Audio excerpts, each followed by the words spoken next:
Numbers అన్ని చేస్తారు hall ticket numbers తీసుకురండి హాల్ టికెట్ ఖచ్చితంగా తీసుకెళ్ళాలి ఆ హాల్ టికెట్ తీసుకున్న ఆ స్టాంప్ వేసినటువంటి హాల్ టికెట్ తీసుకెళ్ళాలి అంటే ఈ ప్లేస్లో కూర్చోండి తర్వాత మీ వెనక ముందు వేరే స్కూల్లో ఉంటారు గవర్నమెంట్ స్కూల్ కావచ్చు ప్రైవేట్ స్కూల్ కావచ్చు స్కూల్ ఉంటారు వాళ్ళతో ఎక్కువ డిస్కషన్ చేయకూడదు మీకు వచ్చినా కానీ ఆమ్గా ఉంటుంది మీరు వాళ్ళు చెప్పి తర్వాత వాళ్ళు అడిగి అలా చేయకూడదు అవకాశం ఉంటే ట్రైన్ చేయకూడదు అంటే తర్వాత విషయం పక్కన వల్ల మన టాపర్స్ ముఖ్యంగా మీకు వచ్చిన ఆన్సర్స్ పక్కన చెప్పాలండి వాళ్ళు రాదు పేపర్లో ఇచ్చాడు మీ 24 పేజెస్ బుక్లెట్ కాకుండా అయిపోతే మళ్ళీ 12 పేజెస్ బుక్లెట్ ఇస్తాడంట ఈరోజు పేపర్లో వచ్చింది అంత అవసరం రాదు మ్యాక్సిమం చూశాను నేను తర్వాత ఆల్రెడీ బుక్లెట్ అలవాటు పడడానికి మన దగ్గర రానిచ్చారు కొన్ని మిస్టేక్ చేశారు ఆ మిస్టేక్స్ రెక్టిఫై చేసి చెప్పారు ఎక్కువ In my point of view, just you are going to write one exam. Okay, that exam you are going to write in another school. Okay, hundreds of exams we have written. It might be thousands of exams. Slip test, assignments, okay, FAC, SAC. So thousands of exams we have attempted. Am I right? So during that examination, your invigilators are our teachers. Okay, so now you are going to the other school. There you are going to write the exam, but the invigilators are some unknown persons.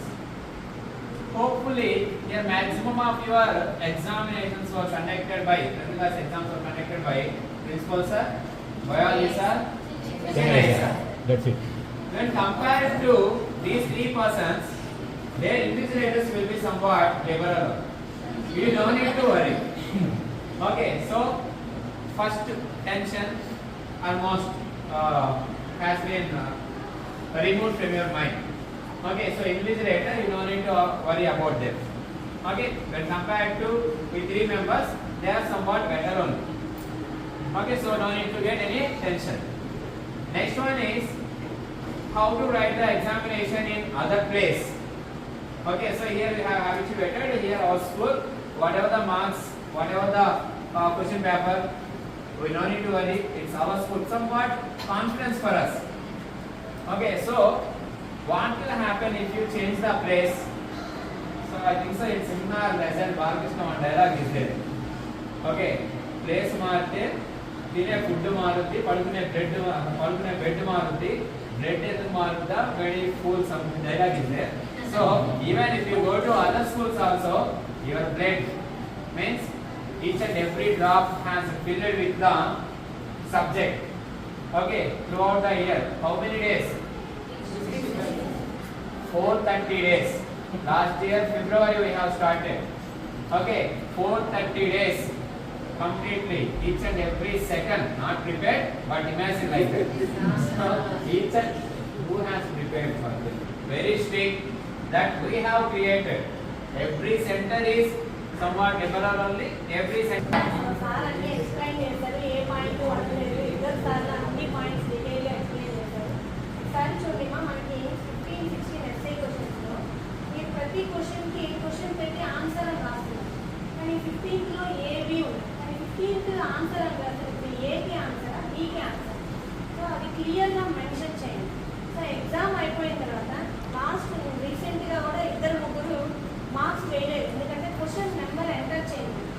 So ఏకి answer రాస్తున్నారా బీకి answer రాస్తున్నారా అక్కడ పర్టికులర్గా mention చేసిన తర్వాత మాత్రమే answer అని రాయండి.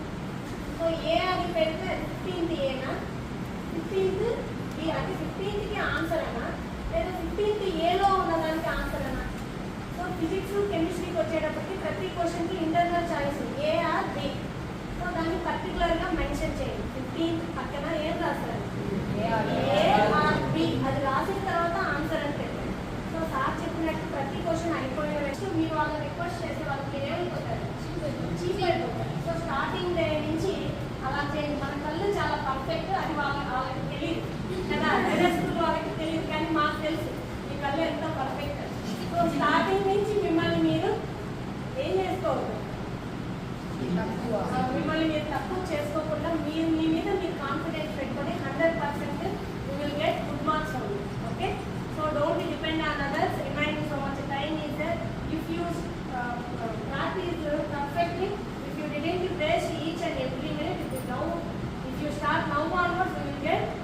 Marks. మీరు చదివిన క్వశ్చన్స్ రివైజ్ చేయండి, రాని క్వశ్చన్స్ కోసం ట్రై చేయకండి. ఏదైనా ఒకటి అలా రాకపోతే సో దానికోసం హెల్ప్ అడగండి, కానీ స్టార్టింగ్ నుంచి వేరే వాళ్ళ మీద డిపెండ్ అవుతారు. ఒకసారి మీ మీద బ్యాడ్ ఇంప్రెషన్ పడితే ఆ ఇన్విజిలేటర్ ఎవరిని టార్గెట్ చేస్తారు? మిమ్మల్నే టార్గెట్ చేస్తారు. అలాగే మీరు మిమ్మల్ని అడగంగానే ఫలానా వాళ్ళు బాగా చదువుతారు, మా స్కూల్ నుంచి ఆ అమ్మాయి రాకరు, సో ఏదైనా ఏది రాకపోయినా ఆ అమ్మాయిని అడగండి, ఆ అబ్బాయిని అడగండి అని మీరు వేరే వాళ్ళని మన డీటెయిల్స్ని ఇవ్వకండి. అలా ఇవ్వడం వల్ల ఏమవుతుంది అంటే సో ఇన్విజిలేటర్స్ మనల్ని టార్గెట్ చేయొచ్చు, పక్కన ఫ్రెండ్స్ మనల్ని డిస్టర్బ్ చేయొచ్చు. సో వాళ్ళు ఎంత మీకు ఫ్రెండ్స్ అయినా ఎలా చదువుతారంటే అందరూ బాగానే చదువుతారు, అంతేగాని ఆ అమ్మాయి బాగా చదువుతుంది, ఆ అబ్బాయి బాగా చదవడు, ఆ అబ్బాయి బాగా కాపడు, అట్లా ఎవరికి మన ఇన్ఫర్మేషన్ ఇవ్వకండి. అర్థమవుతుందా? సో ఆల్ ది బెస్ట్ చాలా. మనిషి మీరు కటింగ్ చేసుకుంటారు ఓకేనా? మొత్తం మ్యాథ్స్ అని చెప్పేస్తారు, అర్థమైందా లేదా? ముందు మీరు కటింగ్ చేసుకుంటే ఇలా ఉన్న దోషం అంతా అది పోయిన తర్వాత మీరు మన ఫ్రెండ్స్ మన రోజులో ఉన్నా సరే మనం ఎక్కువగా అలర్ట్ చేయకూడదు, అంటే డిస్టర్బెన్స్ చేయకూడదు. అలా గమ్మున కూర్చోవాలా, ఫస్ట్ బెంచ్ మీద మన చుట్టుపక్కల చూసుకోవాలి, కాగితాలు సిక్స్ ఉన్నాయేమో చూసుకుంటాం ఓకేనా? ఎందుకంటే నేరం వేసేస్తున్నా కానీ ఫస్ట్ ఎగ్జామ్ ఉండకపోవచ్చు, మనం ఎందుకు చేయించాం రూమ్లను క్లీన్ చేయించాం అంతా ఏమన్నా డౌట్లు వస్తాయి. చుట్టుపక్కల చూడటం కానీ చేయకూడదు. ఒక్కొక్క క్వశ్చన్ని 2 సార్లు చూసుకోండి, చదవండి, కన్ఫ్యూజ్ అవ్వకూడదు. అర్థమైందా? క్వశ్చన్ ఒకసారి టెన్షన్ పడకూడదు. ఆన్సర్కి ఎంత వస్తుందో క్వశ్చన్ ఆన్సరు అంతే రాయండి. మనం ఇంకా టైం అయిపోద్దేమో టెన్షన్ పడకుండా నీట్ హ్యాండ్ రైటింగ్ రాసి మొత్తం దొరక మాట్లాడకూడదు, ప్రశాంతంగా కూర్చోవాలి. అర్థమైందా? అందరూ మంచి సారోళ్ళు వస్తారు, మేడం కూడా. కానీ మన బిహేవియర్ని బట్టి మేడం చెప్పినట్టు సార్ చెప్పినట్టు మన బిహేవియర్ని బట్టి మన యొక్క పొజిషన్ అక్కడ ఉంటుంది. అర్థమైందా? అదే మంచి బట్టలు వేసుకుని నీట్గా, అర్థమైందా? అది ఎక్స్ప్రెషన్ అయినా ఉండకూడదు, నవ్వడం చూసి మేడం వస్తే నవ్వకూడదు, పద్ధతిగా ఉండాలా. అర్థమైందా లేదా? సాంస్క్రిట్లో కూడా ఇప్పుడు ఏబిసి రోగం అంటూ ఇస్తారు కదా, ఆ ఇస్తే ఆ ఇస్తే నెంబర్స్ ఉంటాయి కదా, ఆ నెంబర్ వేయండి. ఇది సాంస్క్రిట్ నెంబర్ 1, 2 ఉంటాయి కదా, ఆ నెంబర్ వేస్తేనే మార్పులు వస్తాయి. ఆ పెట్టి పక్కన ఆన్సర్ కూడా రాస్తే ఇంకా మనకు రెఫరెన్స్ బాగుంటుంది. పదానికి గ్యాప్ ఇచ్చి నీట్గా రాయండి ఓకేనా? ఈసారి టౌన్ ఫస్ట్ వస్తుందని అనుకున్నవి తీసుకొస్తారని, ఎందుకంటే నాకు నమ్మకం ఉంది ఓకేనా? ఎక్కువ శాస్త్రం చేయకుండా ఆటోమేటిక్గా చదవండి, టౌన్ ఫస్ట్ వస్తుంది. All the best.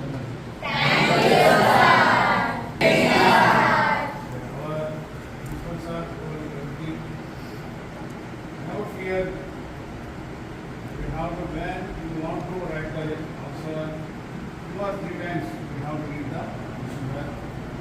Always be positive. First of all, fearness will confuse you. Don't be fear. Everything we should take the positively. And before writing the answer, we have to think 1 or 2 times. Relevant answer we have to write. And also don't get the meaning strikes away. Write with easy mind. Because of that, with a confusion mind, when you write with confusion mind, you get the wrong meaning, but you don't know about it. Because of that, you have to maintain in the examination hall peace manner and good behavior. You have to be the content to your school, another principals are also. One thing, I remind you. అంటే ఆ question అనేది కరెక్ట్గా రాసాం లేదా, వాళ్ళు ఇచ్చిన question ఏంటి, మనకు తెలిసిన క్వశ్చన్ ఏంటి, రిలేటెడ్గా ఉన్నాయా లేదా, రెండు ఒకటైనా కాదు. వాళ్ళు అడిగిన క్వశ్చన్ మనకు వచ్చిన క్వశ్చన్, రాసే క్వశ్చన్ రెండు కరెక్ట్ అయినా కాదా అనేది ఒకసారి చెక్ చేసుకొని మరీ రాయాలి. ఓకే. అండ్ మీరు కూర్చునే సీట్లో స్లిప్స్ అట్లాంటి వేరే వాళ్ళు పెట్టుంటారు, మీరు పెట్టారని కాదు, వేరే వాళ్ళు పెట్టుంటారు, అవి కూడా మీరు తీసి బయటపడేయాలి. ఓకే. ఎందుకంటే మీరు బాగా చదువుతారు, ఇక్కడ మీరు ఎలా చదువుతున్నారో వాళ్ళకి తెలియదు, మీకు ఇంగ్లీష్ లేకపోతే తెలియదు. ఓకే. సో వాళ్ళు మీ గురించి బ్యాడ్గా అనుకునే ఛాన్స్ ఉంటుంది. కాబట్టి ఏ చిన్న పేపర్ కూడా, బస్ టికెట్ కానీ ఏదైనా కూడా మీరు బయటపడేయండి. అండ్ వేరే గవర్నమెంట్ స్కూల్ పిల్లలు అట్లా వస్తూ ఉంటారు, వాళ్ళకి హెల్ప్ చేయడానికి వేరే వాళ్ళు సిటీలు వేస్తూ ఉంటారు. సో వాటిని అప్పుడు తీసుకోకూడదు మీరు. అండ్ మీరు ఒకరు తీసుకుంటే ఆ సెంటర్లో ఉన్న వాళ్ళందరి అంటే మన స్కూల్ స్టూడెంట్స్ మీద అందరి మీద ఆ ఒపీనియన్ అనేది ఉంటుంది. ఓకే, పలానా క్లాస్లో పలానా పక్కన స్కూల్ ఎట్లా తీసుకున్నారు. ఓకే, ఇట్లాంటి ఒపీనియన్ కూడా క్రియేట్ అవుతుంది. అది మన స్కూల్ మీద బ్యాడ్ ఇంప్రెషన్ క్రియేట్ చేసే సిచ్యువేషన్స్ కూడా ఉంటాయి. సో అవి తీసుకొని రాయడం అనేది జరగకూడదు. ఓకే, సో మీకు అన్నీ వచ్చు, మీకు తెలిసి రాయండి. అండ్ ఇంకొక మాట, ఎవరైనా భయపడుతున్నా వాళ్ళకి ధైర్యం వృద్ధి చేస్తుంది. మీరు చేసినటువంటి శ్రమకు శ్రమ ఫల ప్రాప్తి రాస్తుంది. భవిష్యత్తు బంగారంగా ఉండాలంటే మీరు చేసేటువంటి ప్రయత్నం అనేటటువంటి కరెక్ట్గా ఉండాలి. మార్కుల కోసము, లేదంటే తల్లిదండ్రుల యొక్క మెప్పు కోసము, లేదంటే మేనేజ్మెంట్ యొక్క డెవలప్మెంట్ని పెంచడం కోసమో మీరు పొరపాటు చేయదు. టాపర్స్ అనేటటువంటి వాళ్ళు కష్టపడి చదివారు. మీ మీద మీ నమ్మకంతో మీకు వచ్చినటువంటి మార్కులే మీ జీవితాంతం మిమ్మల్ని నిలబెడతాయి. చూసి టాపర్స్, మళ్ళీ చెప్తున్నా, టాపర్స్ అనేటటువంటి వాళ్ళు ఏ ఒక్క మార్కు కోసం కూడా ప్రయత్నం చేయదు. నాకు తెలిసి నా యొక్క వ్యక్తిగత ఆలోచన, మళ్ళీ చెప్తున్నా, టాపర్స్ అనేటటువంటి వాళ్ళు ఏ ఒక్కరిని చూసి ఒక్క మార్కు కోసం కూడా ప్రయత్నం చేయొద్దు. ఎందుకంటే మీ జీవితాంతం మిమ్మల్ని అది ఎక్కడ మీ 10th క్లాస్ మార్క్స్ ప్రస్తావించినా మిమ్మల్ని అది గుచ్చుతుంది. కాబట్టి మీ గుండెల మీద చేసుకొని ధైర్యంగా చెప్పుకోవాలంటే టాపర్స్ అనేటటువంటి వాళ్ళు ఒక్క మార్కు కోసం కూడా ఏ ఒక్కరి దగ్గర చూడని నమ్మకం అయితే నాకు ఉంది. కాబట్టి విద్య అనేటటువంటి వ్యక్తిత్వాన్ని పెంపొందించడానికి మాత్రమే. ఆ వ్యక్తిత్వం ఉంటే మిమ్మల్ని ఎంతో ఉన్నత స్థానంలో నిలబెడుతుంది. ఆ స్థానంలో ఉంటే మీరు అందరికీ కూడా న్యాయం చేయగలరు. అర్థమవుతుందా?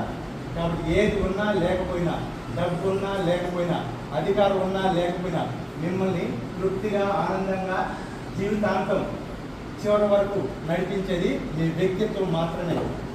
మరి ఇప్పటి వరకు మీరు నేర్చుకున్నటువంటి విద్య మీ వ్యక్తిత్వాన్ని ఇంకా వృద్ధిలోకి తీసుకురావాలి, భవిష్యత్తు బంగారంగా చేసుకోవాలి. కాబట్టి మీ భవిష్యత్తు అనేటటువంటి ఉజ్వల భవిష్యత్తు అస్తు.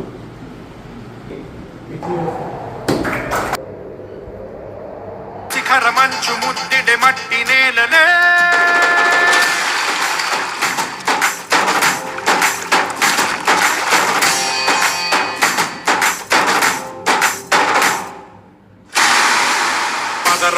పదరా నీ అడుగుకి పదును పెట్టి పదరా, నీ అడవిని చదును చెయ్యి మరి వెతుకుతున్న సిరి దొరుకుతుంది కదరా. పదరా ఇప్పుడమిని అడిగి చూడు పదరా, చిగెలు కనుమలుపు ఎక్కడను ప్రశ్నలన్నిటికీ సమాధానమిదిరా.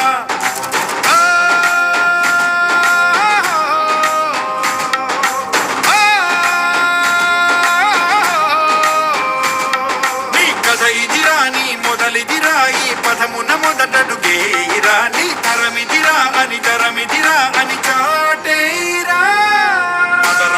పదరా నీ అడుగుకి పదును పెట్టి పదరా, నీ అడవిని చదును చెయ్యి మరి వెతుకుతున్న సిరి దొరుకుతుంది కదరా. పదరా ఇప్పుడమిని అడిగి చూడు పదరా, చిగెలు కనుమలుపు ఎక్కడను ప్రశ్నలన్నిటికీ సమాధానమిదిరా. ఓ పళ్ళు వండు నింగి ఒళ్ళు విరిగెను గట్టి పరకతోన, ఎడారి కళ్ళు తెరుచుకున్న వేళన చినుకు పూలవాన, సముద్రమెంత దాహమేస్తే వెతికెను ఊట బావినే, శిరస్సు వంచి శిఖర మంచు ముద్దిడె మట్టి నేలనే.